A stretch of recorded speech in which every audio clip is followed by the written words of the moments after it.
Hi everyone, I am John Maicorense from BSC3C. For today's video, I will discuss you how to install antivirus in your PC or laptop. First, what is antivirus? Antivirus is a kind of software used to prevent, scan, detect, and delete viruses from your computer. In short, it helps to our computer to protect our files for the viruses, and that's all. And I will teach you how to install antivirus which is Avast. Before you download antivirus, refresh your PC or laptop. Open your web browser and type free Avast antivirus in your search bar. Click on this download free antivirus link of Avast. After that, click on the pre-download. At pagkatapos ma-download, click the show folder option. After you click, if you will open in the location of your download file. Double click of the Avast installer file. The antivirus will start installing on your PC. The installing process, it will take a time to install.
Click continue button and then click the with free button. Click first scan.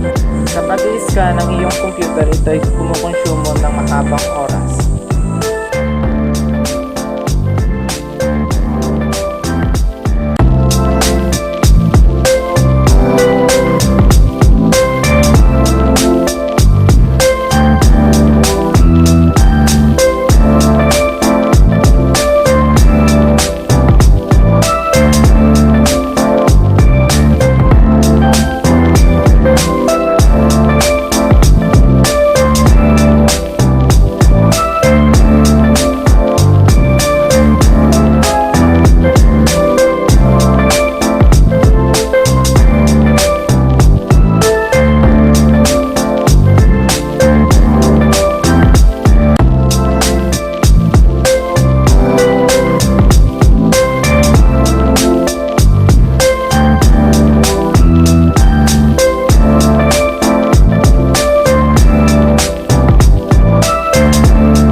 And that's all for today. Thank you.